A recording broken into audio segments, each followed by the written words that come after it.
ദൈവം ഈ മോശയ്ക്ക് കൽപ്പനകൾ കൊടുക്കും. അതായത് സിനായി മലയിൽ വെച്ച് കൽപ്പന കൊടുക്കും.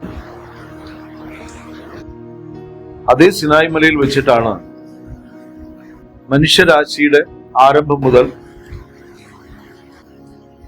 അതായത് ഉൽപ്പത്തി, സൃഷ്ടിയുടെ ആരംഭം മുതൽ ആ നാൾ വരെ ഉള്ള കാര്യങ്ങളെ വെളിപ്പെടുത്തുകയാണ്. നമ്മൾ അതിശയിപ്പിക്കുന്ന ഒരു കാര്യമാണ്. കൃത്യ കണക്കാണ് എല്ലാം ദൈവം പറഞ്ഞു കൊടുക്കും. നമ്മൾ ആ പുസ്തകം വായിച്ചാൽ നമുക്ക് എന്തെങ്കിലും ഒരു ഡൗട്ട് തോന്നുന്നു. എന്നാലും സുവിശേഷം വായിച്ചപ്പോൾ പോലും നമുക്ക് ചില കാര്യങ്ങളിലൊക്കെ അങ്ങോട്ടും ഇങ്ങോട്ട് മാറ്റി എഴുതിയിരിക്കണം തോന്നുന്നു. എന്നാൽ ആ ഉൽപ്പത്തി പുസ്തകത്തിൽ പറഞ്ഞിരിക്കുന്ന 50 അധ്യായങ്ങളിൽ ദൈവം തന്റെ ദാസനിൽ കൂടി ഈ കാര്യം വെളിപ്പെടുത്തുമ്പോൾ അവിടെ മോശയോട് പറയുന്ന ഒരു കാര്യമുണ്ട്. ഞാൻ നിന്നോട് പറഞ്ഞു തരുന്നവ നീ എഴുതി. ഇതാണ് ദൈവത്തിന്റെ അടുക്കലിരുന്ന് കേൾക്കുന്നതിന്റെ ഒരു പ്രത്യേകത. ആമേൻ. ദൈവത്തോട് കൂടെ നടക്കുന്നവരുണ്ട്, ദൈവത്തോട് കൂടെ വസിക്കുന്നവരുണ്ട്, ദൈവത്തിനോട് പ്രാർത്ഥിച്ചുകൊണ്ടേയിരിക്കുന്നവരുണ്ട്. എന്നാൽ ദൈവത്തിൽ നിന്ന് കേൾക്കുന്നതാണ്, ദൈവത്തിന്റെ ശബ്ദം കേൾക്കുന്നതാണ് നമ്മുടെ ഏറ്റവും വലിയ ഭാഗ്യം. ഹല്ലേലൂയ.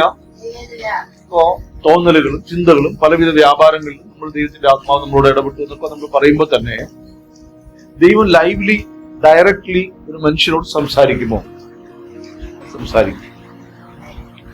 അതിന് നമുക്ക് തോന്നും കർത്താവ് ഒരു മോശയെ തെരഞ്ഞെടുത്ത് സംസാരിച്ചു. കായനോട് ദൈവം സംസാരിച്ചു. കായൻ തെരഞ്ഞെടുപ്പായിരുന്നു. യൂദായോട് സംസാരിച്ചില്ല, സംസാരിച്ചു. ദൈവം മോശയോട് പറയുകയാണ്, ഞാൻ നിനക്ക് കാണിച്ച മാതൃക പ്രകാരം നീ ഒരു സമാഗമന കൂടാരം ഉണ്ടാക്കുക. അപ്പൊ അങ്ങനെയാണെങ്കിൽ ഭൂമിയിലെ ഒരു സമാഗമന കൂടാരം ഉണ്ടാക്കാൻ ദൈവം മോശയാണ് തിരഞ്ഞെടുത്തിട്ട് പറയുകയാണ്. പല പഠനങ്ങളുണ്ട് അതിനെക്കുറിച്ച്. പറയുകയാണ്, ഞാൻ നിനക്ക് കാണിച്ചു തരുന്ന മാതൃക പ്രകാരം ഒരു ആലയം നീ പണിയണം. ആലയം നീ, ഇങ്ങനെയാണോ വാക്യം? കിട്ടിയൊരു വായിക്കണേ.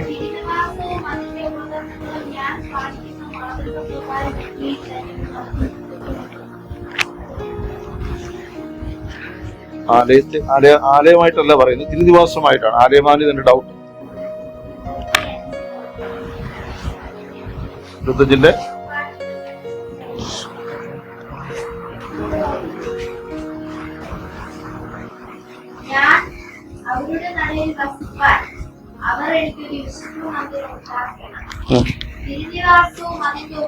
അവിടെ പറയുന്ന ഒരു വിശുദ്ധ മന്ദിരം ഉണ്ടാക്കണം.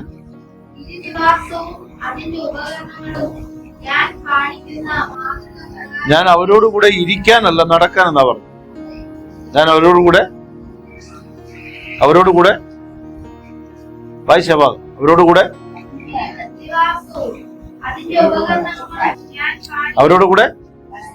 വസിപ്പാൻ. അപ്പൊ അവരുടെ നടുവിൽ വസിപ്പാൻ, അവരോടുകൂടെ നടപ്പാൻ ഒരു വിശുദ്ധ മന്ദിരം ഉണ്ടാക്കണം.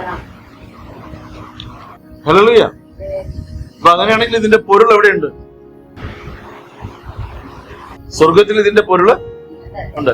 ആലയം എന്നുള്ളത് ദൈവത്തിന്റെ ഹൃദയത്തിൽ ലോകസ്ഥാപനത്തിന് മുന്നമേ ഉള്ളത്. അപ്പൊ മോശയോട് പറഞ്ഞു, നീ തിരുനിവാസം എന്ത് ചെയ്യണം? ഞാൻ നിനക്ക് കാണിച്ച മാതൃക പ്രകാരം ഒരുക്കണം. അതുകൊണ്ടാണ് അവിടെ ഈ ചെറിയ കണക്കുകൾക്ക് പോലും ഭയങ്കര ഇമ്പോർട്ടൻസ് കൊടുത്തുകൊണ്ട് മോശയെ അണുവിട തെറ്റാതെ അത് ചെയ്തത്. ഒരു ദൈവദാസന്റെ, ഒരു ദൈവ ശിഷ്യന്റെ ഏറ്റവും വലിയ ഒരു പ്രത്യേകത ദൈവത്തിന്റെ കൽപ്പനകളെ വലത്തോട്ടോ എടുത്തോട്ടോ മാറാതെ, അണുവിട മാറാതെ അനുസരിക്കുക എന്നുള്ളതാണ്. ദൈവം നമ്മോടൊരു കാര്യം പറഞ്ഞുവെങ്കിൽ, ദൈവം ഒരു വാഗ്ദത്തം തന്നുവെങ്കിൽ ഈ വാഗ്ദത്തങ്ങളെ വിട്ട് വലത്തോട്ടോ ഇടത്തോട്ടോ, അല്ലെങ്കിൽ ആ ദൈവവചനത്തെ വിട്ട് ദൈവത്തിന്റെ കൽപ്പന വിട്ട് കമാൻഡിനെ വിട്ടിട്ട് മാറരുത്. ഈ കമാൻഡ് നമ്മൾ കേൾക്കുന്നുണ്ടോ എന്നുള്ളതാണ്. ഇനി മോശയോട് പറഞ്ഞതുപോലെ ഒരു തിരുനിവാസം പണിയാൻ പറയുകയല്ല. പറയൂ, പറയും. ഈ സമയത്ത് എന്തായിരിക്കും പറയുന്നത്? ഇപ്പൊ പറയുന്നത് എന്തായിരിക്കും? എന്തായിരിക്കും എന്തായിരിക്കും പറഞ്ഞു. അപ്പൊ ഒന്നാമത്തെ ആലയം അങ്ങനെയാണെങ്കിൽ എവിടെയുള്ളതാണ്? ഇനി വെളിപ്പാട് പുസ്തകം 22 ആ വെളിപ്പാട് പുസ്തകത്തിന്റെ എൻഡിൽ നമ്മൾ എത്തുമ്പോ അവിടെയും വിശുദ്ധ മന്ദിരത്തെ കുറിച്ച് അവിടെയും പറയുന്നു.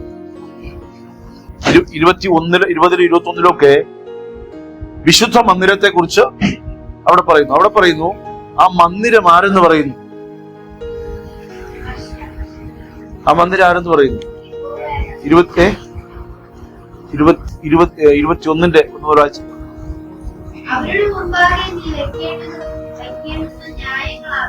വെളിപ്പാട് പുസ്തകം 21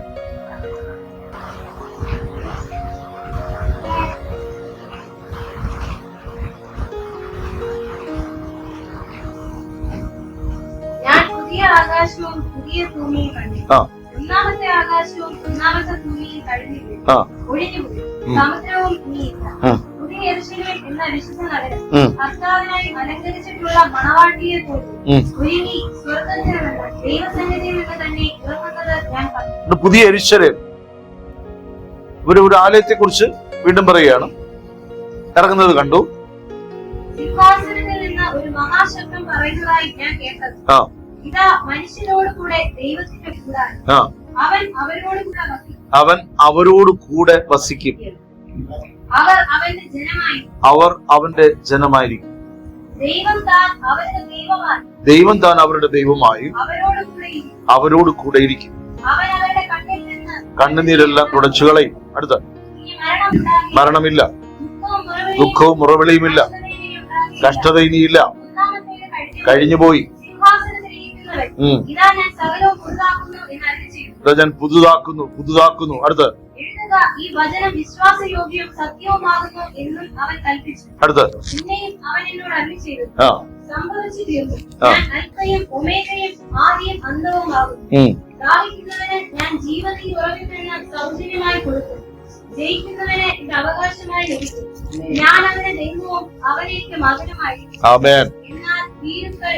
മതി. ഞാൻ അവന് ദൈവവും അവൻ എനിക്ക്. ഇനി മറ്റൊരു വാക്യമുണ്ട്, കുഞ്ഞാട് തന്നെ അതിന്റെ എന്താകുന്നു? വിളക്കാകുന്നു. മന്ദിരം ദൈവ തേജസ്സാൽ പ്രകാശിക്കുന്നു. 22 അതെത്ര? അതെ, 21 വായിച്ച. സർവശക്തിയുള്ള ദൈവമായ കർത്താവ് കുഞ്ഞാടും അതിന്റെ മന്ദിരമാകുന്നു. കണ്ടോ? എത്ര മനസ്സിലായി? സർവശക്തിയുള്ള ദൈവമായ കർത്താവും കുഞ്ഞാടും അതിന്റെ മന്ദിരമാകും.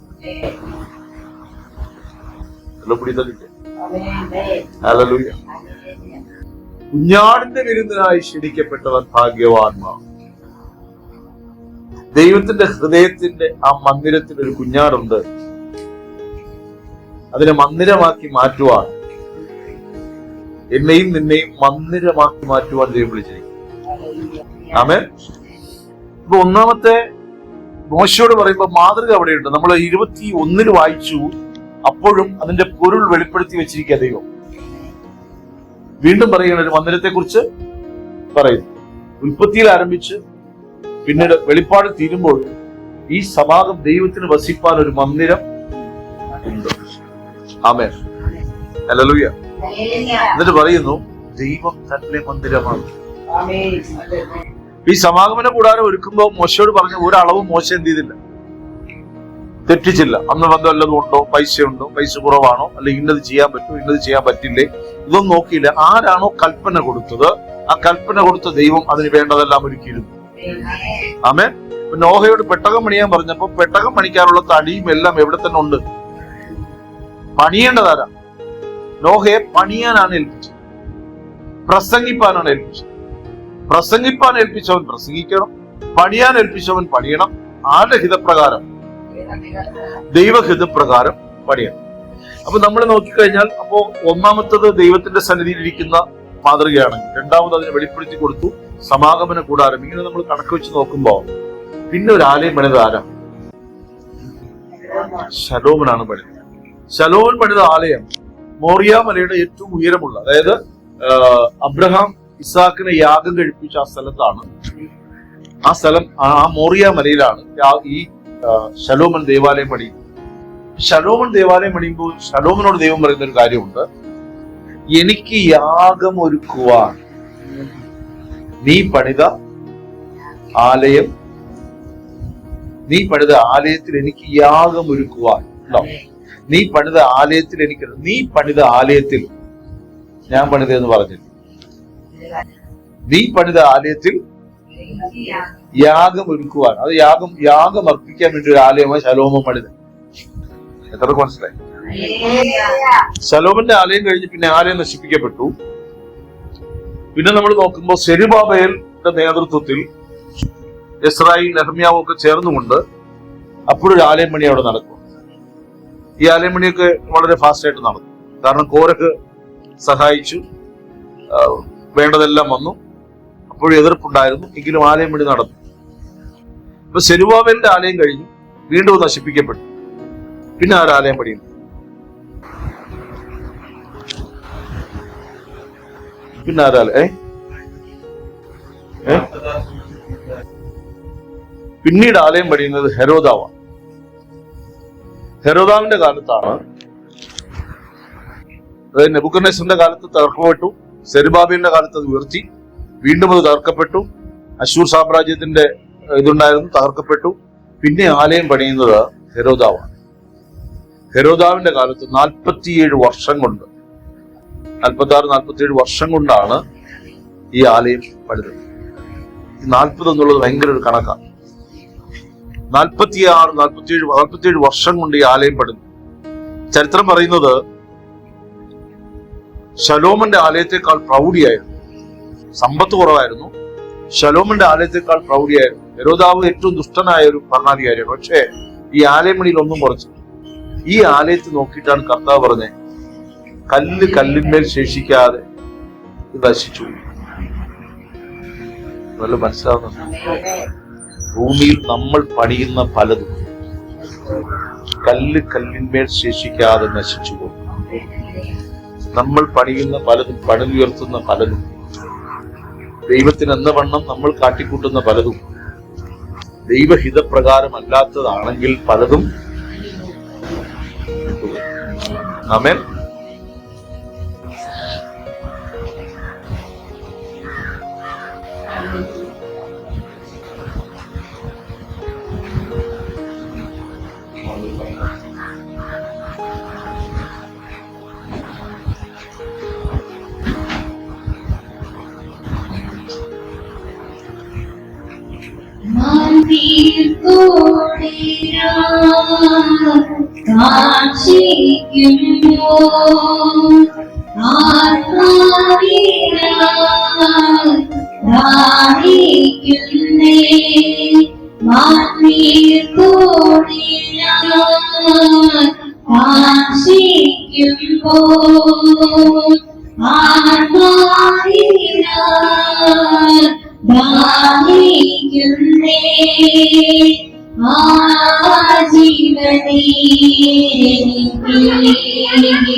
ആമേൻ. ഹല്ലേലൂയ. അപ്പൊ ഈ 47 വർഷം കൊണ്ട് പ്രൗഢിയോടെ അതേ സ്ഥലത്ത്, അതേ മലയിൽ ആലയം പണിയാണ്. എന്നാൽ കർത്താവ് ഈ ആലയത്തെ നോക്കിയിട്ട് പറഞ്ഞു, ഹെരോദാവ് പണിത് വല്ലവനും പണിത ആലയത്തിലൊന്നും ഞാൻ, കൈപ്പണിയായ യാതൊന്നിനും ഞാൻ ഇരിക്കും. ആമേൻ. എന്നിട്ട് പറയുകയാണ്, ഈ മന്ദിരം പൊളിപ്പിൻ, കണ്ടോ? അവിടെ കർത്താവ് മാത്രമാണ് പറയുന്നത് മന്ദിരം പൊളിപ്പിൻ. ഇതൊരു മന്ദിരം എന്നല്ലേ നിങ്ങൾ പറയണേ? ഇതിനെ പൊളിപ്പിൻ, ഞാൻ 3 നാൾ കൊണ്ട് മറ്റൊന്നായി ഇതിനെ പൊളിക്കും. ആമേൻ. ഇപ്പൊ ഹെരോദാവിന്റെ ആലയം 40 വർഷം കഴിഞ്ഞ് റോമൻ സാമ്രാജ്യം ഇരച്ചു കയറി തകർത്തു. ഇന്ന് അവിടെ ആലയമില്ല. ആലയം ഇരുന്ന സ്ഥാനത്ത് ഒരു മതിലുണ്ട്. ആ മതിലിൽ കരയുന്ന യഹൂദനെ കാണാം. ആലയം പണിക്കായി അവര് അതേ സ്ഥലത്ത് ആലയം പണിയാനായിട്ട് കൊതിക്കുക. ഇനി അടുത്ത ആലയം എപ്പോഴെന്നറിയാം? അടുത്ത ആലയം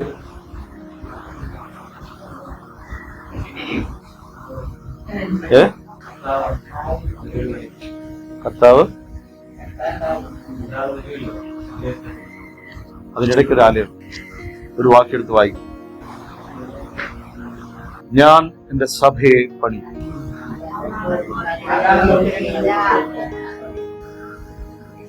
ഈ പാറമേൽ ഞാൻ എന്റെ സഭയെ പണി. ദൈവം പണിയുമെന്ന്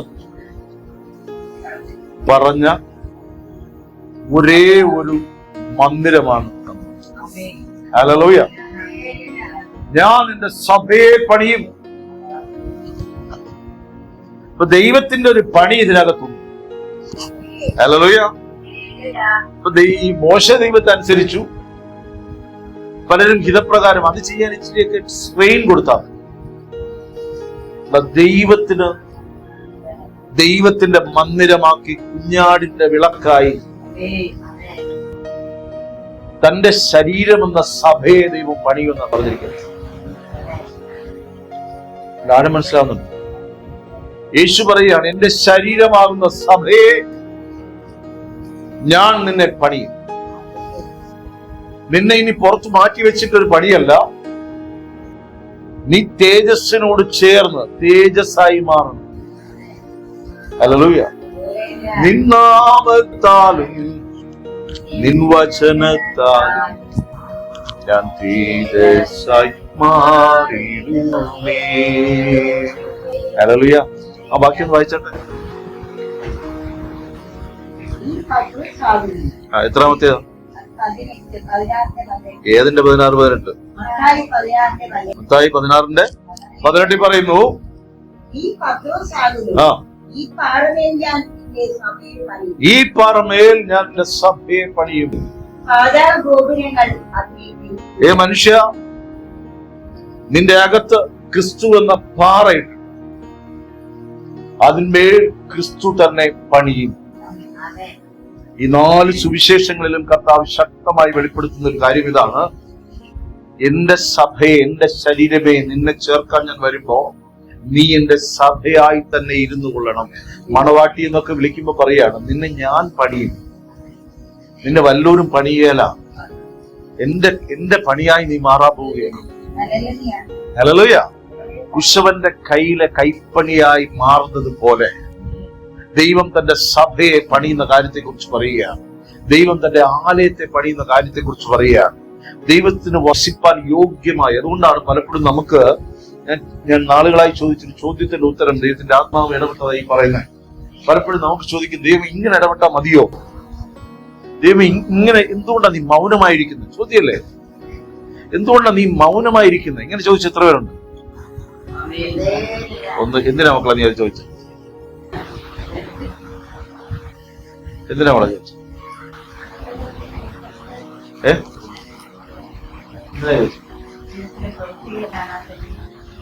എന്ത് പ്രവൃത്തിയാണ്?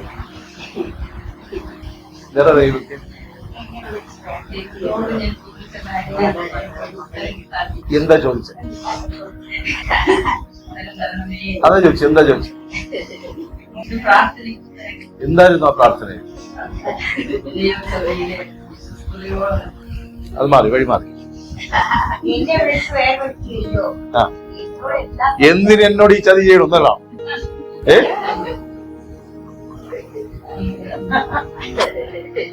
ഈ ചോദ്യം നിങ്ങൾ പ്രതീക്ഷിച്ചിട്ടുണ്ടാവില്ല. കുറ്റരോടായാലും തള്ളിയാലേ നേരെ വരുള്ളൂ.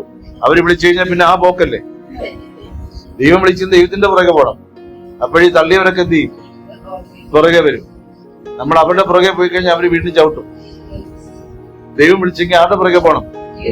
അവർ അവരുടെ ശബ്ദം കേൾക്കുന്നില്ല.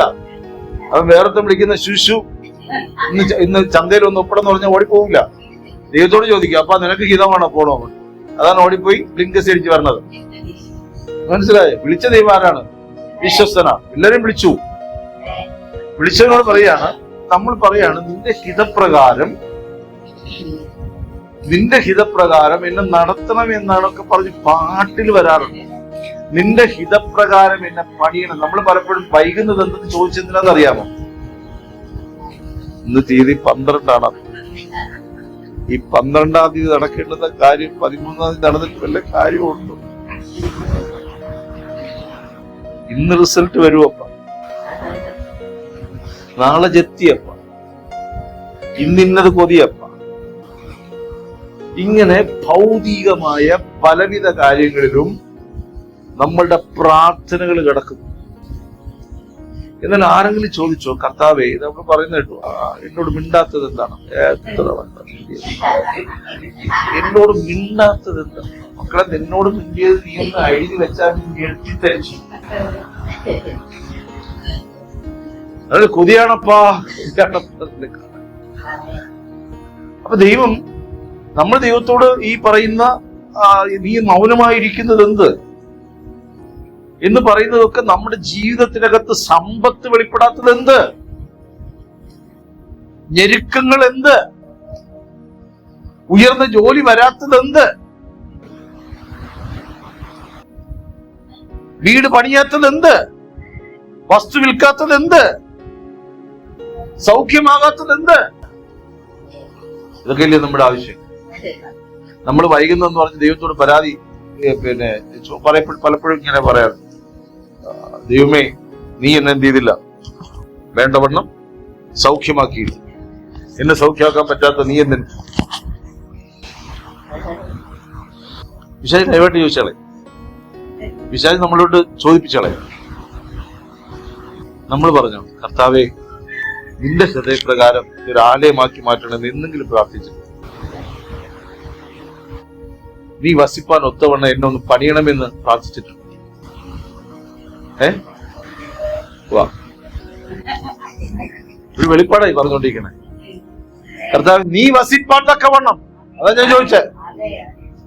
അല്ല, വിശ്വാസത്തിൽ നടക്കാൻ വേണ്ടിയിട്ടൊക്കെ കർത്താവ് നമ്മൾ അങ്ങനെയല്ല. നീ വസിപ്പാൻ തക്കവണ്ണം, നിന്റെ മന്ദിരമായിരിക്കാൻ തക്കവണ്ണം നീ ഈ ബോഡിയെ, ഈ ദേഹി നീ ഒന്ന് പണിയണമേ അപ്പ.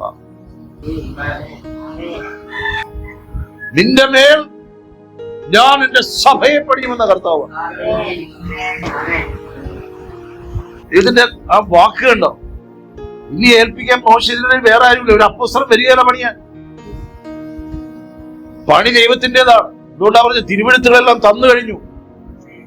ഞാൻ അവിടെ നിന്ന് എന്റെ പ്രവൃത്തിയെ അയച്ചു കഴിഞ്ഞു. എന്റെ ന്യായപ്രമാണത്തിന്റെ ഹൃദയപലകമേൽ എഴുതി കഴിഞ്ഞു. അവിടെ അടിസ്ഥാനം ഇട്ട് കഴിഞ്ഞു. സമാഗമന കൂടാരം മരുഭൂമിയിൽ അടിച്ചത് അവിടെ നിന്നെടുത്ത് എവിടെ വെച്ച് കഴിഞ്ഞു. ഇനി അതിന്റെ മേലാണ് ബാക്കി പണി നടക്കാൻ പോകുന്നത്. ഹല്ലേലൂയ. ഈ പണി വെളിപ്പെടേണ്ടതിന് കർത്താവ് ചില ശുശ്രൂഷക്കാരെ ആക്കിയിട്ടുണ്ട്. പക്ഷെ പണിയുന്ന ആര് തന്നെയാണ്? ആ വാക്യം വായിച്ചേ. ഞാൻ എന്റെ സഭയെ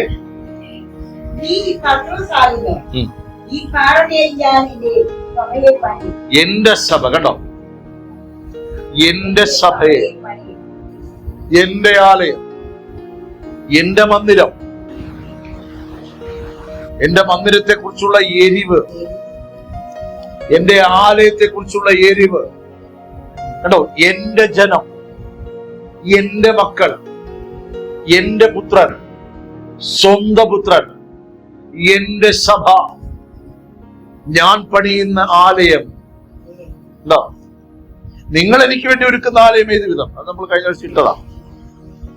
ഇവിടെ കർത്താവ് പറയാണ്, വിളിക്കപ്പെട്ടവരോട് പറയാണ്, മൗനമായി പലപ്പോഴും കർത്താവ് ഇരിക്കുന്നതിന്റെ കാര്യം എന്നറിയാം. നമ്മൾ ചോദിച്ചുകൊണ്ടിരിക്കുന്ന കാര്യങ്ങളൊക്കെ ആവശ്യങ്ങൾ തന്നെയാണ്, അതൊക്കെ ദൈവം നടത്തിത്തരും. പക്ഷെ അതിലും അപ്പുറം കർത്താവിന് വസിപ്പാനായി കർത്താവിന്റെ മന്ദിരമായി ശരീരം ഒരുക്കി കൊടുക്കുമോ? Hallelujah, hallelujah. പറയുന്നത് എത്ര പേർ കേൾക്കാൻ ചെവിയുള്ളവൻ കേൾക്കട്ടെ. ദൈവത്തിന്റെ തേജസ് നമ്മിൽ വസിക്കുന്നു എന്ന് വെറും വാക്കുകൊണ്ട് പറയാതെ, ദൈവത്തിന്റെ പുത്രൻ നമ്മൾ ഇരിക്കുന്നു എന്ന് വെറും വാക്കുകൊണ്ട് പറയാതെ, ദൈവത്തിന്റെ ആത്മാവ് നമ്മൾ വസിക്കുന്നു എന്ന് വെറും വാക്കുകൊണ്ട് പറയാതെ, നാം ദൈവത്തിന്റെ മന്ദിരമാകേണ്ടതിന് ദൈവത്തിന്റെ കരങ്ങളിൽ പണിയാൻ ഏൽപ്പിച്ചാലേ പണി നടക്കൂ. അവിടെയാണ് ദൈവം മാറി നിൽക്കുന്നത്. ഞാൻ ഈ കർത്താവ് ഈ കല്ലെടുത്ത് ഇവിടെ വെക്കുമ്പോ, ആരാ ഈ കല്ലെടുത്ത് ഇവിടെ വെച്ചെന്ന് പറഞ്ഞ് ഞാൻ എടുത്ത് മാറ്റി വയ്ക്കും. നിങ്ങളൊരു കാര്യം കണ്ടോ? ഉപവാസ പ്രാർത്ഥന വെച്ചാൽ ഇപ്പോ മഴ തടസ്സം, വെയില് തടസ്സം, ദൈവമായിട്ടൊരു കമ്മിറ്റ്മെന്റ് നമുക്കുണ്ടോ? ഒരു 200 രൂപ ശമ്പളമുള്ള ജോലിക്കുണ്ടോ കമ്മിറ്റ്മെന്റ് കണ്ടോ? നീ ദൈവത്തിന്റെ ദിവസം പരിശുദ്ധമായി ആചരിക്കണമെന്നുള്ള കമ്മിറ്റ്മെന്റ് നമുക്കുണ്ടോ? അതൊന്നും മിണ്ടുന്നില്ല. ഉണ്ടോ? നിങ്ങളെ കുറിച്ചല്ല, വരാത്തവരെ കുറിച്ചേ പറഞ്ഞു. ദൈവമായിട്ടൊരു കമ്മിറ്റ്മെന്റ് ഇല്ലേ? ദൈവമായിട്ട് നമുക്കൊരു ഉടമ്പടി ഇല്ലേ? ഇപ്പൊ എന്റെ ആലയം പണി, എന്റെ ശരീരം എന്തുകൊണ്ടാണ് നാം തകർക്കപ്പെടുന്നതെന്നറിയാം. എന്തുകൊണ്ടാണ് നാം മുട്ടഞ്ഞവരെ പോലെ ഇരിക്കുന്നത്? ചിലർ പറയാറുണ്ട്, ഞാനും പലവട്ടം ദിവസം ചോദിച്ചൊരു ചോദ്യമാണ്, ഇവിടെ ജീവിക്കാൻ സമ്പത്ത് വേണ്ടേ? അതെ, അതേന്നായിരുന്നു എന്റെ ഒരു വിശ്വാസം. ഞാൻ അങ്ങനെ ദിവസം ചോദിക്കുമ്പോൾ കർത്താവ് പറയാ, കർത്താവിന്റെ ആത്മാവ് എനിക്ക് തന്ന ഒരു കാഴ്ച ഇതാണ്, സമ്പത്ത് വേണമെന്നോ വേണ്ടെന്നോ ഞാൻ പറഞ്ഞു. വേണമെന്നോ വേണ്ടെന്നോ ഞാൻ പറഞ്ഞു. പക്ഷെ അതിന്റെ മേൽ ദുഷ്ടന്റെ ഒരു കണ്ണും, നീ അതിനെ ജയിച്ചില്ല എങ്കിൽ അത് നിന്നെ കവരും. ഇഹലോക ചിന്തകൾ നിന്റെ മേൽ ദുഷ്ടൻ ഒരു കണ്ണുണ്ട്. നീ അതിനെ ജയിച്ചില്ല എങ്കിൽ നിന്നെ അത് കവരും. ഭാവിയെ കുറിച്ചുള്ള ഉത്കണ്ഠകളിൽ നീ കുരുങ്ങിപ്പോയാൽ അതിന്റെ മേൽ ദുഷ്ടൻ ഒരു കണ്ണ് വെച്ചിട്ടുണ്ട്, അത് നിന്നെ കവർന്നു കളയും. നീ ദൈവത്തിൽ ആശ്രയിക്കുന്നുവെങ്കിൽ ഒരു ഭക്തൻ അത് ഉറക്കത്തിൽ എന്നതുപോലെ വന്നു ചേരും. Hallelujah, hallelujah. ഈയിടയ്ക്ക് ഞാൻ എൻ്റെ ഒരു സുഹൃത്ത് നെഞ്ചുവേദന വന്ന് ഹോസ്പിറ്റലിൽ കൊണ്ടുപോയി. ഇപ്പൊ ഡോക്ടർ പറഞ്ഞ് 5 ഗ്രാം ചെയ്യണം, ചെറിയ ബ്ലോക്ക് ഉണ്ട്, 5 ഗ്രാം ചെയ്യണമെന്ന് പറഞ്ഞു. അപ്പൊ 5 ഗ്രാം ചെയ്യണമെന്ന് പറഞ്ഞപ്പോ തന്നെ പുള്ളി പറഞ്ഞു 5 ഗ്രാം ഡോക്ടർമാർ സജസ്റ്റ് ചെയ്യുമല്ലോ, വരുന്ന ആളിന്റെ വെച്ചിട്ട് 3 ലക്ഷം 4 ലക്ഷം ലേലം വിളിയാണ്. ഡോക്ടർമാര് പറഞ്ഞു ഇനി വരാൻ ചാൻസ് ഉണ്ട്, പിന്നെ ബൈപ്പാസ് ചെയ്തേക്കും.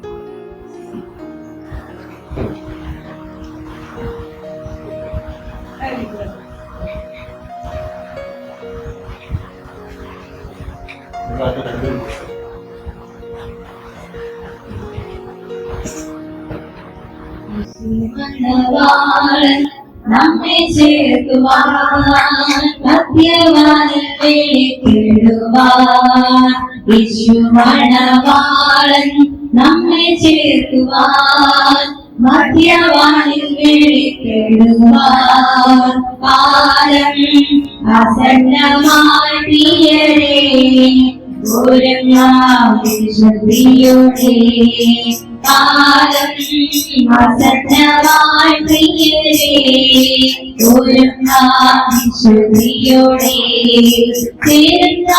ദൈവത്തിൽ ഇമ്പവിടലിൽ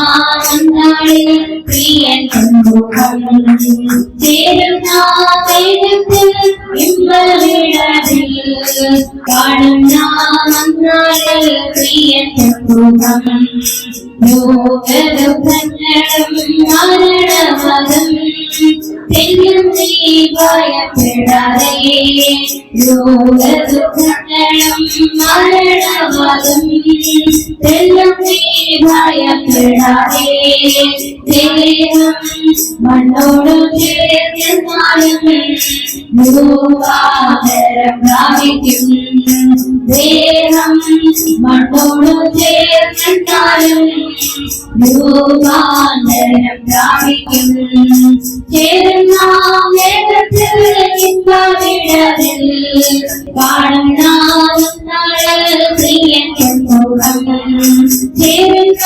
വേഗത്തിൽ ഇമ്പവിടലിൽ കാണുന്ന നാളിൽ പ്രിയൻ മുഖം ചടുചടയുയർത്തും വിശുദ്ധരെല്ലാം പാവനാദം ശക്തിയാൽ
ശക്തിയാലുമല്ല ദൈവത്തിന്റെ ആത്മാശക്തിയാലേ ആത്മാവിൽ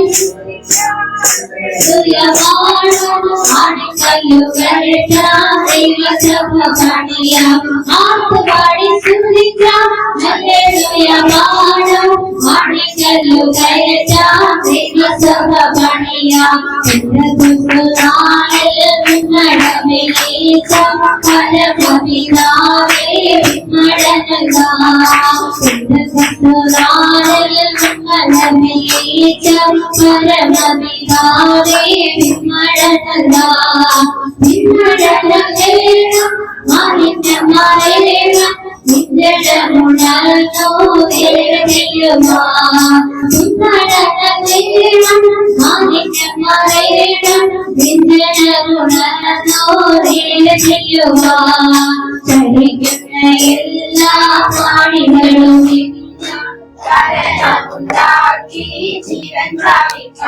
ആമേൻ. ഹല്ലേലൂയ. ആമേൻ. സാർ മുഖത്ത് കൊടുത്താൽ അപ്പൊ പറയാണ് ഞാൻ എന്റെ സഭയെ പണിയും. അപ്പൊ പലവിധമായ ഹെരോദാവ് പണിത ആലയം തകർക്കപ്പെട്ടു. മോശെ പണിത സമാഗമന കൂടാരം പിന്നെ എന്ത് ചെയ്തു? ആ പണിയിൽ നിന്ന് പിന്നെ പലതും നഷ്ടപ്പെട്ടു. ശലോമൻ പണിത ആലയം ജാതികൾ കയറി അവിടെ ആലയത്തിൽ നിന്ന് ഉപാദങ്ങളൊക്കെ എടുത്തുകൊണ്ടുപോകും. ഇതിനാണ് കർത്താവ് പറഞ്ഞത്, എന്നിൽ നിന്ന് നിന്നെ പിടിച്ചു പറിപ്പാൻ ആർക്കും കഴിയും. നിന്നെ എന്റെ കരത്തിൽ ഏൽപ്പിച്ച പിതാവ് സകലത്തിലും വലിയവൻ. ഹല്ലേലൂയ. എന്റെ സഭയെ ഞാൻ നിന്നെ പണിയുമ്പോ എനിക്ക് വസിപ്പാനായി ഞാൻ നിന്നെ പണിയും. എന്റെ ക്രമപ്രകാരം എന്റെ ഹിതപ്രകാരം ഞാൻ നിന്നെ പണിയും. അപ്പൊ പലപ്പോഴും നമ്മുടെ സങ്കടം ഇതാണ്, കർത്താവേ നീ വൈകിക്കുന്നത് എന്ത് കാര്യം? നമ്മളെപ്പോഴും ഇവിടെ ഇവിടെ നമ്മൾ ചിന്തിക്കുന്ന ഒരു കാര്യം, ആയിരങ്ങളെ പതിനായിരങ്ങളെ നമ്മൾ ക്രിസ്തുവിനായി നേടി എന്നുള്ള, അല്ലെങ്കിൽ വലിയൊരു ജനക്കൂട്ടത്തിന്റെ നടുവിൽ നിന്ന് പ്രസംഗിച്ചു, ഇതെല്ലാം ദൈവപ്രവൃത്തി തന്നെയാണ്. പക്ഷെ ദൈവം നോക്കുന്നത് എനിക്ക് വസിപ്പാൻ തക്കവണ്ണം എന്റെ ഹിതപ്രകാരം എനിക്ക് പണിയുവാൻ നീ നിന്നെ ഒരുക്കുന്നു എന്നുള്ളതാണ്. ഇവിടെ ചെറിയ ചില ഒരുക്കി കൊടുക്കലുകളാണ് നമ്മുടെ ജോലി, പക്ഷെ നമ്മൾ ചെയ്യാത്തതും അത് തന്നെയാണ്. അതുകൊണ്ടാ പറഞ്ഞേ, ദൈവവുമായിട്ടൊരു ഉടമ്പടി വച്ചവനെ സംബന്ധിച്ച് ദൈവത്തോട് ഒരു ഉടമ്പടിയിൽ ഏർപ്പെട്ടവനെ കുറിച്ച് ആ ഉടമ്പടി അവിടെ ദൈവം രേഖപ്പെടുത്തുന്നു. ആമേൻ. അതുകൊണ്ട് ലോകസ്ഥാപനത്തിന് മുന്നമേ എന്നെ അവൻ കണ്ടു എന്നൊക്കെ പറഞ്ഞ് നമ്മൾ ഊറ്റം കൊള്ളുകയാണ്. ഹല്ലേലൂയ. ആദ്യ സ്നേഹത്തിൽ നമ്മൾ വിറയ്ക്കും, ആദ്യ സ്നേഹത്തിൽ നമ്മൾ ഭയങ്കര എടുക്കാനെയും, ആദ്യ സ്നേഹത്തിൽ അടിയില ഇനി എന്ത് നൽകണം കർത്താവ് എന്നല്ലേ ചോദിക്കും. ചില ആൾക്കാർ അവിടെ വസ്തുക്കളൊക്കെ എഴുതി കൊടുക്കാറുണ്ട് ആദ്യ സ്നേഹത്തിൽ, പിന്നെ കിടന്ന് ഭയങ്കര കരച്ചിലായിരിക്കും. ആമേൻ. ഹല്ലേലൂയ. അപ്പൊ ദൈവം നോക്കുന്ന ഈ കൊടുക്കുന്നതിനൊക്കെ പ്രതിവിധി ഉണ്ട് കേട്ടോ. ദൈവനാമത്തിൽ വിതയ്ക്കുന്നതിനൊക്കെ ദൈവം കടക്കാരനല്ല, പേടിക്കണ്ട. പക്ഷെ എങ്കിലും ഞാൻ പറയുന്നു, ദൈവത്തിന്റെ ആത്മാവിൽ തന്നെ പറയുന്നു,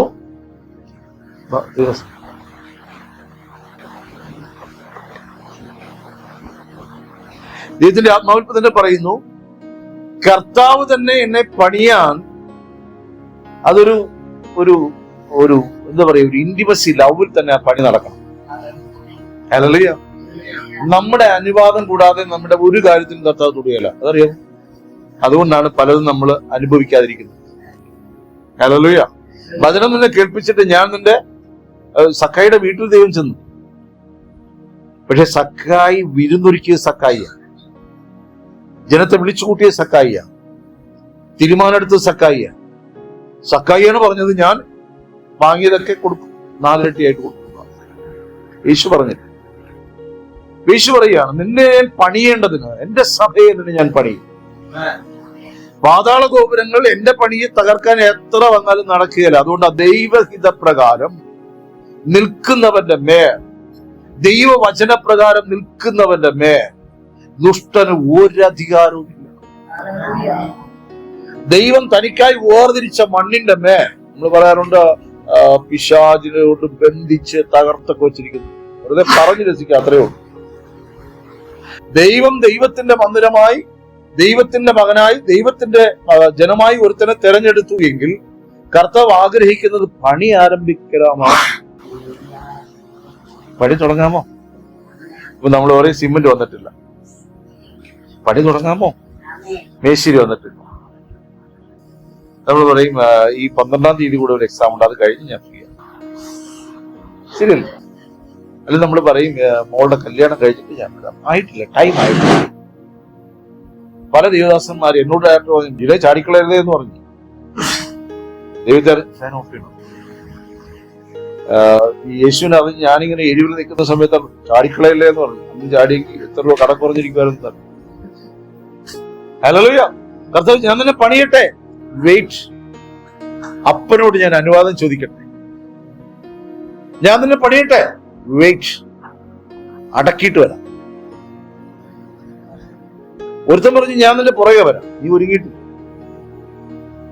ഹല്ലേലൂയ. പക്ഷെ വരുന്നതിനെ കുറിച്ച് കർത്താവിന് നല്ലൊരു ഉദ്ദേശമുണ്ട് സഹോദരങ്ങളെ. ഞാൻ നാളുകളായി ദിവസത്തിൽ ചോദിക്കുന്ന ഒരു ചോദ്യത്തിന്റെ ഉത്തരമാണ് ഞാൻ ഈ പറയുന്നത്. നമ്മൾ പലപ്പോഴും പറയാറുണ്ട്, കർത്താവ് നീ തന്ന വാഗ്ദത്തങ്ങൾ വൈകുന്നതെന്ന്. കർത്താവ് നീ പറഞ്ഞ ആ പ്രവർത്തികൾ ഇതൊക്കെ പൊളിച്ചു പണിയുന്നത് എപ്പോഴാണ് കർത്താവ്? ഇതെല്ലാം നമ്മുടെ കാഴ്ചയിൽ കിടക്കുന്ന എന്തെന്നറിയാമോ? ഒരു പ്രവചനം കേൾക്കുമ്പോ ആ പ്രവചനവുമായി ഒത്ത ഒരു കാഴ്ച നമ്മുടെ മുമ്പിൽ തെളിഞ്ഞു വരും. ദൈവം പറയുന്ന കാര്യം മാത്രം തെളിഞ്ഞു വരികയാണ്. നീ ഗുണപ്പെടാൻ പറയുന്ന കാര്യം പറയുമ്പോ സമയമായിട്ടില്ല. ഹല്ലേലൂയ. വിടേണ്ടത് വിട്ടാൽ ഇന്ന് വിടുന്നില്ല, നാളെ വിടാം. ഇങ്ങനെ പലപ്പോഴും നമ്മൾ പലതും നീക്കി വെക്കുന്നത് കൊണ്ടാണ് കർത്താവ് ചില കാര്യങ്ങളെ വൈകിക്കുന്നത്. കർത്താവ് നിന്നെ പണിയുകയല്ലാതെ, ഉൽപ്പത്തി പുസ്തകത്തിൽ പറയുന്ന 1-ാം അധ്യായത്തിൽ പറയുന്നത് ആത്മാവ് വെള്ളങ്ങളുടെ മീതെ പരിവർത്തിച്ചുകൊണ്ടിരുന്നു. ഹല്ലേലൂയ. അപ്പൊ പരിശുദ്ധാത്മാവ് നമ്മുടെ മേൽ പരിവർത്തനം ചെയ്യുന്നത് എന്നെ ഇവിടെ ഒരു കോടീശ്വരനാക്കാനല്ല. കോടികൾ ദൈവം തരുന്നില്ല എന്ന് അർത്ഥമില്ല അതിനകത്ത്. എന്നാൽ നീ അതിന്റെ ഈശ്വരനാകരുത്, നീ അതിന്റെ ദൈവമാകരുത്. ചീട്ട് കയറിപ്പോവും. 5 രൂപ നേരെ കൈകാര്യം ചെയ്യാൻ കഴിയില്ലാത്ത 5 കോടി വന്നിട്ട് എന്ത് കാര്യം? ഹല്ലേലൂയ. ഒരു വ്യക്തിയെ ഭരിക്കാൻ കഴിയില്ലാത്തതിൽ എങ്ങനെ 5000 പേര് തരും? ആമേൻ. ഹല്ലേലൂയ. ദൈവവചനം വായിച്ചിട്ട് എനിക്കിത് പിടിച്ചില്ല, എനിക്ക് കാഴ്ചയില്ല, കാഴ്ച കുറവാണ്, മനസ്സിലാകുന്നില്ല, നീ മാനസാന്തരപ്പെടാഞ്ഞാൽ അങ്ങനെ തന്നെ നശിച്ചു എന്നൊക്കെ പറയുമ്പോ എന്തോന്ന് നാശമെന്നല്ലേ നമ്മൾ ചോദിക്കും. ഇങ്ങനെ പോയവരാരും നശിച്ചില്ലല്ലോ എന്നല്ലേ നമ്മൾ പറയും. പക്ഷെ ദൈവമക്കളെ, പുതിയ നിയമസഭയുടെ ഏറ്റവും വലിയ ഒരു കാര്യം നിങ്ങൾ ഗ്രഹിച്ചുകൊള്ളുവിൻ. എന്റെ സഭയെ ഞാൻ പണിയും. ഹല്ലേലൂയ. എന്റെ സഭയെ കർത്താവിന്റെ കൈപ്പണിയായി, കർത്താവിന്റെ വചനം കൊണ്ട് എന്നെ പണിയും. കർത്താവിന്റെ വചനം കൊണ്ട് എന്നെ പണിയും. എത്ര പേർ വിശ്വസിക്കുന്നു? ദൈവത്തിന്റെ വചനം ആരുടെ അകത്തിരിക്കുന്നുവോ അവൻ പണിയപ്പെടുന്നു എന്ന് കരുതിക്കൊള്ളണം. ദൈവത്തിന്റെ വചനം വിട്ട് നീങ്ങുന്നവൻ പണിയപ്പെടുന്നില്ല, അവന്റെ പണി ബ്ലോക്കാണ്. ഈ ലൈഫ് മിഷനിൽ നിന്ന് പൈസ കിട്ടാൻ കാത്തിരിക്കുന്നവരടക്കം. മനസ്സിലാവുന്ന നിങ്ങൾക്ക്? നമ്മൾ ചോദിക്കുന്ന, ഞാൻ നേരത്തെ ചോദ്യത്തിന് വലിയ പ്രസക്തിയുണ്ട്. എന്തുകൊണ്ടാണ് കർത്താവെ നീ മൗനമായിരിക്കുന്നേ? എന്തുകൊണ്ടാണ് കർത്താവെ എന്റെ സാമ്പത്തിക വിഷയങ്ങളുടെ മേൽ മാറ്റങ്ങൾ ഉണ്ടാകാത്ത? എന്തുകൊണ്ടാണ് കർത്താവെ എന്റെ കുടുംബജീവിതത്തിന്റെ മേൽ മാറ്റങ്ങൾ ഉണ്ടാകാത്ത? എന്തുകൊണ്ടാണ് കർത്താവെ എന്റെ തലമുറകളുടെ മേൽ അനുഗ്രഹം വാരി ചൊരിയാത്ത? ചൊരിഞ്ഞാതൊഴി പോകും. എന്തുകൊണ്ടാണ് കർത്താവെ അത് പോകാത്ത, ഇത് പോകാത്ത? ഈ 100 ചോദ്യങ്ങളുടെ ഇടയിൽ എപ്പോഴെങ്കിലും ഒരിക്കൽ ചോദിച്ചോ, കർത്താവെ നിനക്ക് വസിപ്പാൻ പാകത്തിൽ നിന്റെ കൈപ്പണിയായിരിക്കാൻ എന്നെ നിന്റെ കരങ്ങളിൽ ഏൽപ്പിച്ചിട്ടപ്പാ, നിന്റെ ഹിതപ്രകാരം നീ എന്നെ പണിയണമെന്ന് എത്ര പേർ പ്രാർത്ഥിച്ചു? ഹല്ലേലൂയ. തമാശ പറയല്ല കേട്ടോ. ഈ ശരീരത്തെ കുറിച്ച് ദൈവത്തിന് വിചാരമുണ്ട്.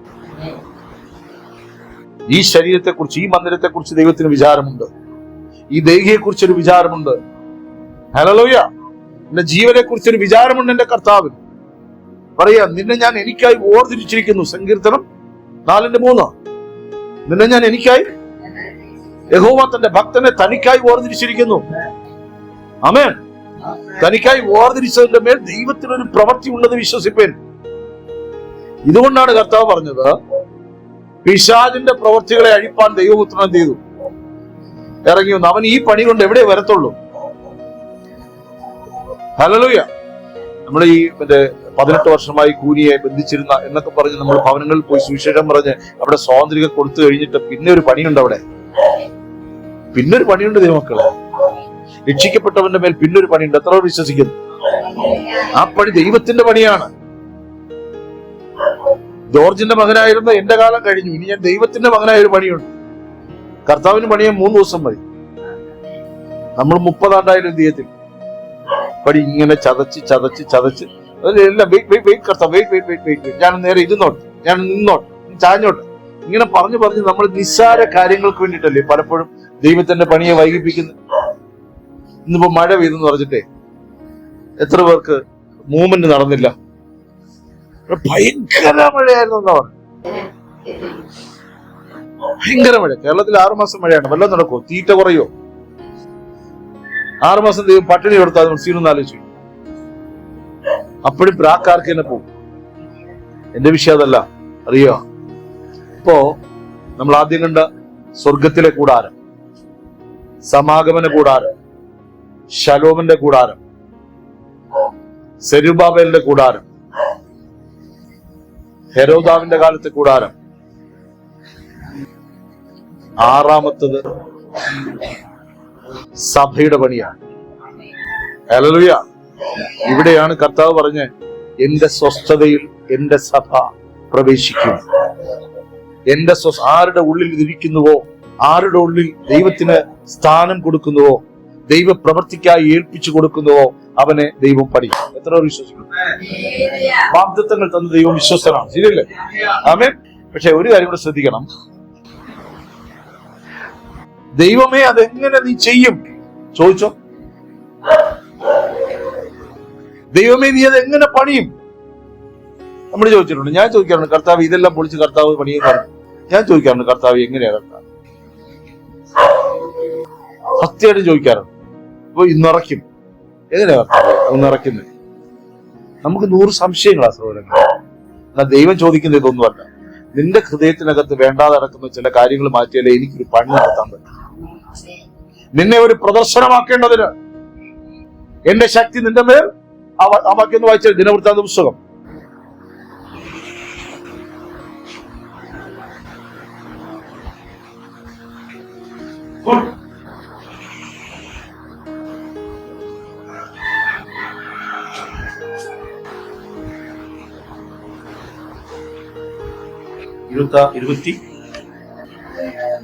അതെ, എത്ര നോക്കാം?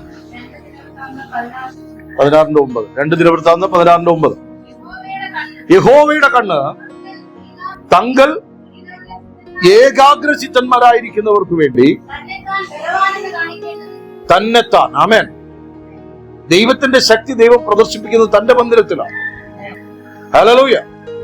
ദൈവത്തിന്റെ ശക്തി ദൈവം വെളിവാക്കുന്നത് ദൈവത്തിന്റെ നാമത്തിൽ വിളിക്കപ്പെട്ടവരിലാണ്.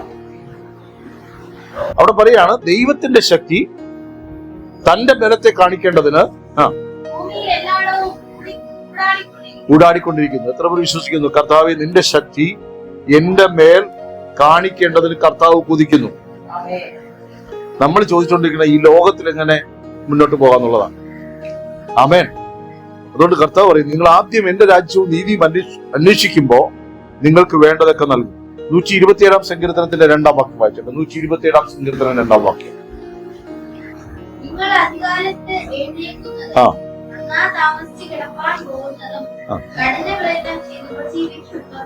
ഞാൻ നേരത്തെ പറഞ്ഞതാണ്.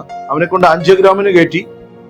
അപ്പോ പറഞ്ഞു ഇനിയും വരാൻ ചാൻസ് ഉണ്ട്. അപ്പൊ അവൻ വളരെ കൂളായിട്ട് പറയാണ്, എന്ത് ചെയ്തോ? ബൈപ്പാസ് ചെയ്തോ എന്ന് പറയാം. അപ്പൊ ഇതെന്തിന്റെ ഹുങ്കാണ്? പണത്തിന്റെ ഹുങ്കാണ്. ആള് ജീവിച്ചിരിപ്പുണ്ട്, കുഴപ്പമൊന്നും. ആമേൻ. പണമില്ലാത്തവ എന്ത് ചെയ്യും? വിഷണ്ണനായി ആ പേപ്പറും കൊണ്ട് വീട്ടിൽ വരും. ഏതെങ്കിലും പാസ്റ്റർ ഉണ്ടോ എന്ന് അന്വേഷിക്കും, ഇല്ലെങ്കിൽ ആരാധനാലയങ്ങളിൽ ഉണ്ടോ എന്ന് അന്വേഷിക്കും. അവൻ ദൈവത്തിന്റെ അടുക്കൽ വന്നിരുന്ന കരയും. ദൈവം അവനെ വിടുവിക്കും. ഇവൻ ദൈവത്തെ അറിഞ്ഞു അവൻ സ്വർഗത്തിൽ പോയി. മറ്റവൻ എന്ത് ചെയ്യും? മറ്റേ ധനവാന്റെ അവസ്ഥയിലേക്ക് പോയി. അതുകൊണ്ട് ധനവുമായിട്ടൊരു ഗ്രാവിറ്റിയെ നമ്മൾ ബ്രേക്ക് ചെയ്യേണ്ടതുണ്ട്. ദൈവമാണ് എന്റെ ധനം എന്ന് എത്ര പേരാ കൈവക്കണ്ടോ? എനിക്കറിയാം എത്ര പേരുണ്ട്. ദൈവമാണ് എന്റെ ധനം, യേശുവാണ് എന്റെ ധനം.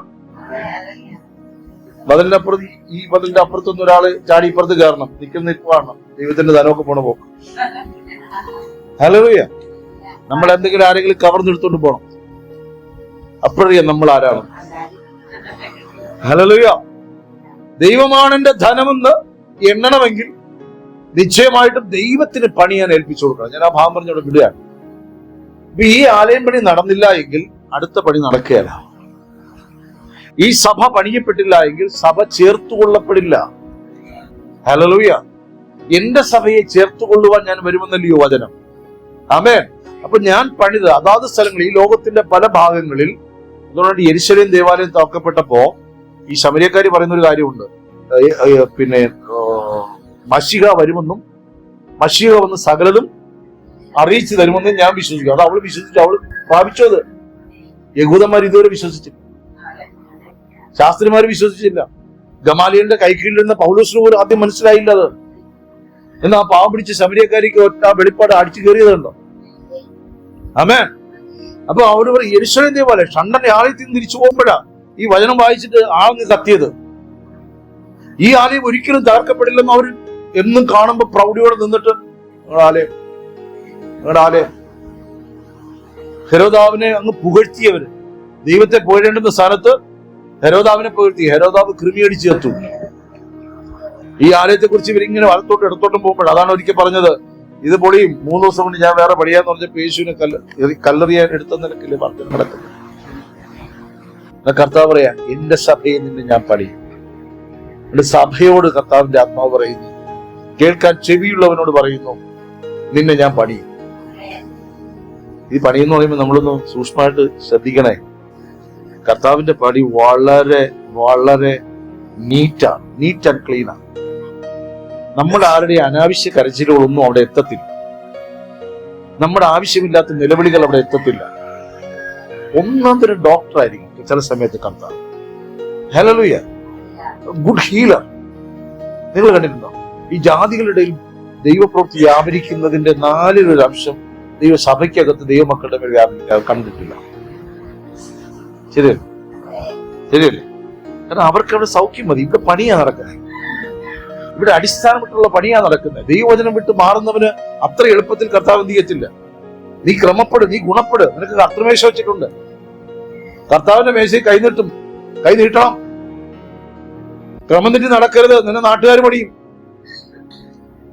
നമുക്കൊരു പിശാചിന് ആവശ്യമില്ലാത്ത ഗുമ്മൊന്നും കൊടുക്കേണ്ട ആവശ്യമില്ല. കർത്താവേ, നീണ്ട കയ്യിൽ ഞാൻ ഇരിപ്പുണ്ടെങ്കിൽ എന്നെ പാതാള ഗോപുരങ്ങൾ ജയിക്കത്തില്ല.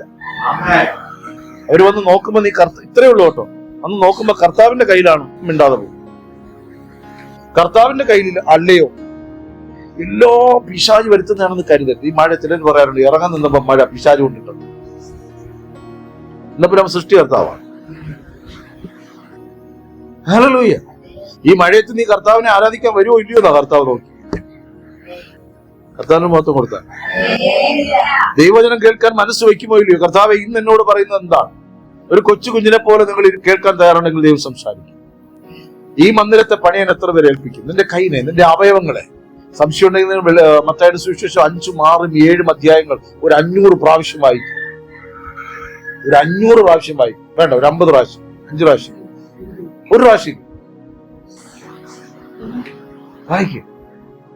അതിനകത്ത് യേശു പറഞ്ഞ കാര്യങ്ങളൊന്ന് ചിന്തിക്കുക. കണ്ണിനെ കുറിച്ച്, കൈകളെ കുറിച്ച്, കാലുകളെ കുറിച്ച്, നാവിനെ കുറിച്ച്, ചിന്തകളെ, തോട്ട്സുകളെ കുറിച്ച്, ഹല്ലേലൂയ, ധനത്തെ കുറിച്ച്, നമുക്ക് മനസ്സിലാകാത്ത ഒരുപാട് കാര്യങ്ങളെ കുറിച്ച് സിമ്പിൾ ആയിട്ട് ടിപ്സ് ദൈവം പറഞ്ഞിട്ടുണ്ട്.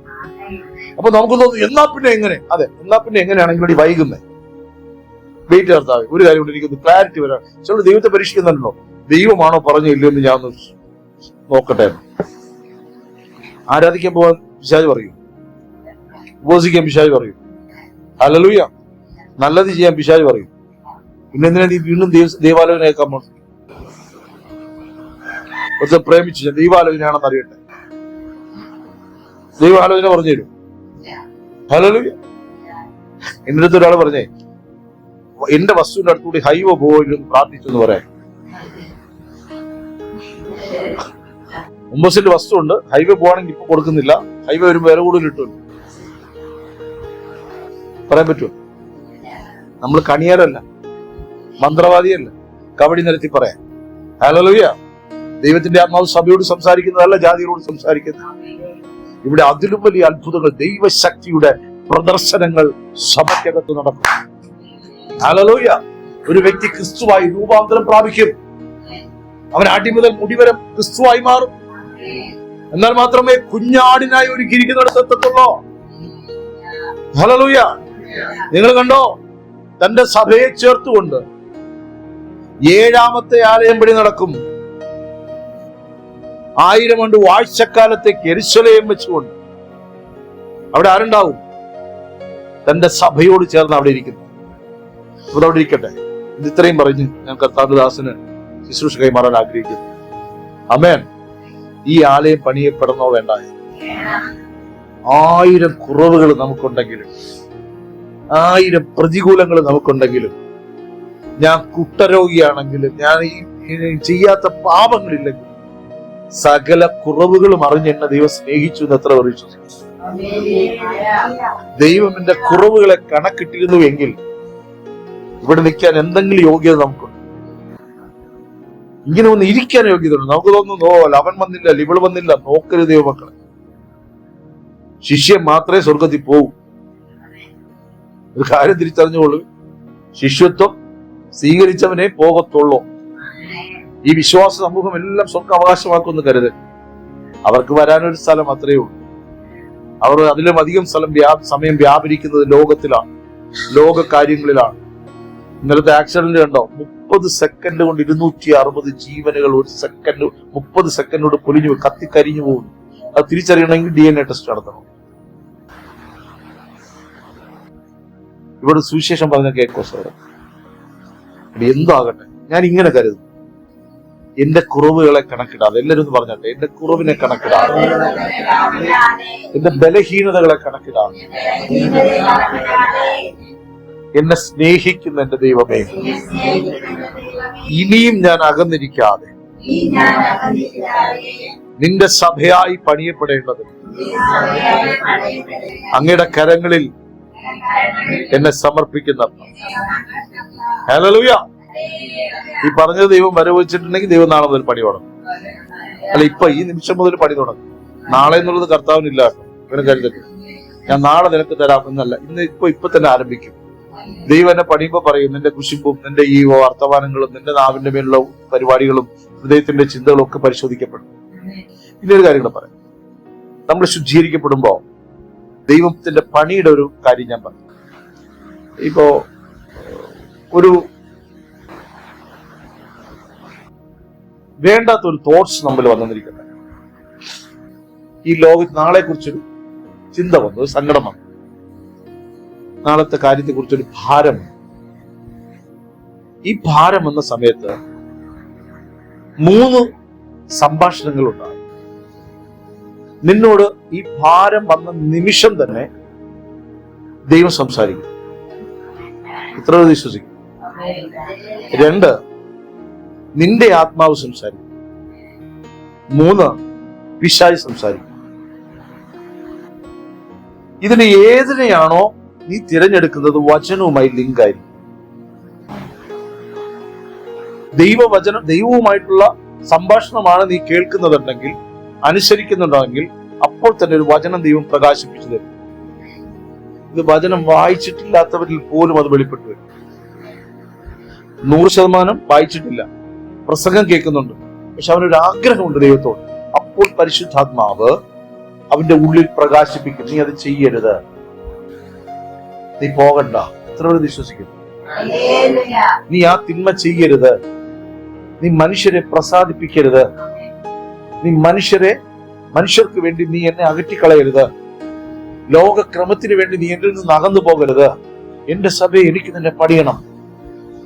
ഒരല്പകാലം കഴിയുമ്പോൾ ഈ ഭൂമിയില്ല, മഴയില്ല, ഈ കാണുന്ന ക്രമങ്ങളെല്ലാം മാറ്റപ്പെടുമ്പോഴും കർത്താവിന്റെ നാമത്തിൽ നിന്നവർ അവനോടുകൂടെ സന്തോഷിക്കുമെന്ന വചനം പറയുന്നു. ഇത് വിശ്വസിക്കരുതെന്ന് പിശാച് പറയുമ്പോ ദൈവമക്കളെ സഭ വിശ്വസിക്കണം. അതുകൊണ്ടാ പറഞ്ഞേ, ജാതിയുടെ ക്വാളിറ്റി എന്നറിയോ? ജാതി കയറി വരുമ്പോ അവന് വേറെ ഒന്നും അറിഞ്ഞൂടാ, യേശു സൗഖ്യമാക്കും, പൊട്ടനെ പോലെ അങ്ങ് വിശ്വസിക്കും. നമ്മൾ അങ്ങനെയല്ല. പരത്തോട്ട് നോക്കുമ്പോ അവിടെ ഇരിപ്പുണ്ട്, മോളിക്കുട്ടിയുടെ കാലുവേദന ഇരിപ്പുണ്ട്, ഇപ്പുറത്ത് നോക്കുമ്പോ രാമൻകുട്ടിയുടെ ഞൊണ്ടലിരിപ്പുണ്ട്. പിന്നെ നിങ്ങൾ എന്നെ നോക്കുമ്പോ എന്റെ കുറവുകളിരിപ്പുണ്ട്. ഇതെല്ലാം കൂടെ കൂട്ടി വായിക്കാൻ 1 സെക്കൻഡ് മതി. മനസ്സിലാകും? ദൈവത്തെ വിശ്വസിക്കുന്നവൻ ഭാഗ്യവാൻ. അവന്റെ മേൽ ദൈവം സഭ പണിയും. ഹല്ലേലൂയ. നാം ദൈവത്തിന്റെ പണിയായി മാറുമ്പോഴാ ദൈവമക്കളെ നമ്മിൽ നിന്ന് തിരുവെടുത്തു പറയുന്നത് പോലെ ജീവജലത്തിന്റെ നദികൾ ഉറപൊട്ടി ഒഴുകുന്നു. ഇങ്ങനെ പറയണം, കർത്താവേ നിന്റെ പണി. ഇവിടെ മികായിൽ വരില്ല കേട്ടോ. അപ്പൊ നിങ്ങൾ പറയും പത്രോസിനെ രക്ഷിക്കാൻ ദൂത ഇറങ്ങി, ആയിക്കോട്ടെ.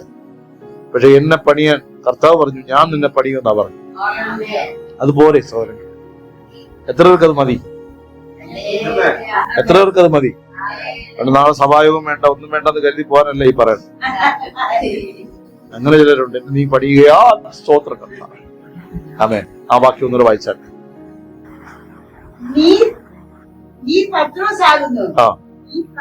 ഈ പാറമേൽ എന്റെ ആലയത്തെ ഞാൻ പണിയും, എന്റെ സഭയെ ഞാൻ പണിയും. മോശെ നീ പണിയണ്ട, ഹെരോദാവെ നീ പണിയണ്ട, ശലോമനെ നീ പണിയണ്ട, സെരുബാബേലെ നീ പണിയണ്ട, ഞാൻ പണി. ദൈവത്തിന് തന്റെ മക്കളോടുള്ള ഇന്റിമസി ഉണ്ട്. ദൈവത്തിന് കൂടെ വസിപ്പാൻ പാകത്തിൽ ദൈവം തന്നെ പണിയുമെന്ന് പറയുകയല്ലേ. ഇപ്പോ ചില കാര്യങ്ങൾ വൈകുന്നതിന്റെ കാര്യങ്ങൾ മനസ്സിലായിട്ടുണ്ടാവും, ഞാൻ ദീർഘിപ്പിക്കുന്നില്ല. ഒരു വാക്യം കൂടെ വായിക്കാം. പിശാചിന്റെ പ്രവൃത്തികളെ അഴിപ്പാൻ യോഹന്നാൻ ലേഖനം 3-ാം അധ്യായം 3-ാം അധ്യായം 7-ാം വാക്യം, 7-ല്ലേ 8-ാം വാക്യം വായിച്ചോ.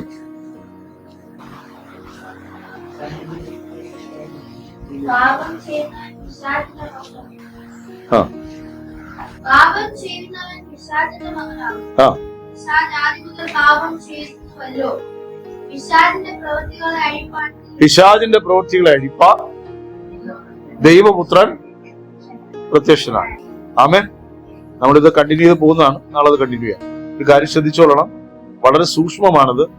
വളരെ സിമ്പിളായിട്ട് നമ്മൾക്ക് തോന്നുമെങ്കിലും നമ്മുടെ ഹൃദയം കൊണ്ട് ഇതിനെ അംഗീകരിച്ചു കൊടുത്താലേ ദൈവത്തിന്റെ പണി നടക്കും. വിശ്വസിക്കുന്നുണ്ടോ നിങ്ങൾ? എന്റെ ചെറിയൊരു ഉദാഹരണം പറയാം. മോശെ ദൈവത്തോട് കൂടെ നടന്നു, ദൈവത്തിന്റെ വാക്കുകളെല്ലാം കേട്ടിട്ടും ഈ വടിയെടുത്ത് കൽപ്പിക്കാൻ പറയുന്ന സമയത്തുണ്ടല്ലോ, മോശെ ആരെ നോക്കി? അപ്പോൾ ഈ പറഞ്ഞു വിട്ടവന്മാരെല്ലാം അവിടെ നിൽക്കുന്നു. അവന്മാരെല്ലാം കൂടി നിൽക്കുമ്പോഴാണ് മോശെ അരുളപ്പാട് പ്രാപിച്ചുകൊണ്ട് വരുന്നത്. ഒരു നിമിഷം മോശെ ആളാരായെന്നറിയും? പഴയ ആദമിന്റെ അപ്പൻ, ആദമിന്റെ മകനായ. ഇവരെ കണ്ടപ്പോ അവരിൽ കൂടി വ്യാപരിച്ച ഒരു കിരീരിപ്പുണ്ട്. വരണടാ, കാണിച്ചു തരാം. ഇന്നത്തേലും മോശം അവിടെ കരയുന്നുണ്ട് ദൈവസന്നിധിയിൽ. അന്ന് കർത്താവേ ആ കനാൻ ദേശം ഒന്ന് കാണണമേ എന്ന് ചോദിച്ചു. ഇപ്പൊ ദൈവത്തിന്റെ, വീണ്ടും പറയുന്നു, ദൈവത്തിന്റെ സന്നിധിയിൽ പണിയാൻ ഏൽപ്പിക്കുന്നവരെ ദൈവം പണിയും. നീ വിശ്വസ്തനായിരിക്കുക. ദൈവം എത്ര വലിയ വിശ്വസ്തനാണെന്ന് നമ്മുടെ കൺമുമ്പാകെ കാണും. ഹല്ലേലൂയ.